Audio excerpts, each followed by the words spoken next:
Savli sessions કોર્ટનો એક મહત્વનો ઐતિહાસિક ચુકાદો આપવામાં આવ્યો છે। હત્યાનો આરોપી શૈલેષ રાઠોડિયાને આજીવન કેદની સજા ફટકારવામાં આવી છે। સાવલીની નામદાર સેશન્સ કોર્ટે હત્યાના એક ગંભીર ગુનામાં ઐતિહાસિક ચુકાદો આપતા આરોપીને આજીવન કેદની સજા ફટકારી છે। વર્ષ 2023માં નોંધાયેલી એક ફરિયાદના આધારે ચાલી રહેલા આ હાઈ પ્રોફાઇલ કેસમાં કોર્ટે તમામ પક્ષોની દલીલો સાંભળ્યા બાદ આ મહત્વનો નિર્ણય સંભળાવ્યો છે। આ કેસની વિગત એવી છે કે વર્ષ 2023માં સાવલી પંથકમાં બનેલી હત્યાની ઘટના અંગે પોલીસ મથકે ફરિયાદ નોંધાવવામાં આવી હતી। આ કેસ સાવલી સેશન્સ કોર્ટમાં ચાલી જતા સરકારી વકીલ દ્વારા ધારદાર દલીલો કરવામાં આવી હતી। વકીલે રજૂ કરેલા મજબૂત દસ્તાવેજી પુરાવા, મેડિકલ રિપોર્ટ અને સાક્ષીઓની જોગવાઈના આધારે કોર્ટે ગુનાની ગંભીરતાને ધ્યાનમાં લીધી હતી।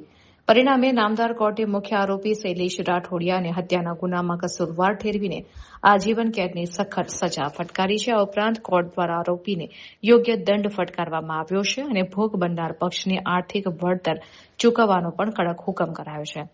આ સંવેદનશીલ ચુકાદાને પગલે કોઈ અનિચ્છનીય ઘટના ન ઘટે તે માટે સાવલી કોર્ટ પરિસરમાં પોલીસ દ્વારા ચુસ્ત બંદોબસ્ત ગોઠવી દેવામાં આવ્યો હતો। આ ચુકાદો આવતા જ સમગ્ર સાવલી પંથકમાં ભારે ચર્ચાનો માહોલ જામ્યો છે અને કાયદો વ્યવસ્થાની જીત થઈ હોવાની લોકમુખે ચર્ચાઈ રહ્યું છે।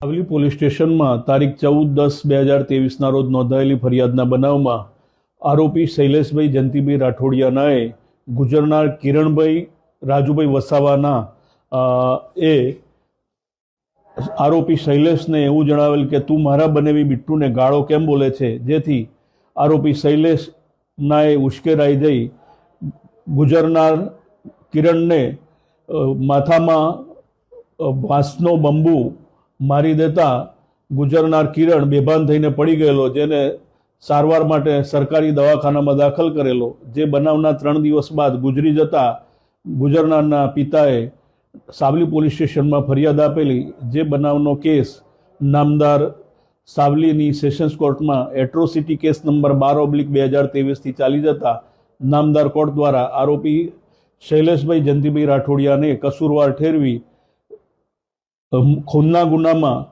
તથા એટ્રોસિટીના ગુનામાં આજીવન સખત કેદની સજાનો હુકમ કરેલ છે, તેમજ ₹11,000નો દંડ ફટકારેલ છે। આ કામે આરોપી શૈલેષ જયંતિભાઈ રાઠોડિયાને જો દંડની રકમ ભરવામાં નિષ્ફળ જાય તો વધુ 1 વર્ષની સજાનો પણ હુકમ કરેલ છે। તેમજ ગુજરનારના પરિવારને ડિસ્ટ્રિક્ટ લીગલ સર્વિસ ઓથોરિટી દ્વારા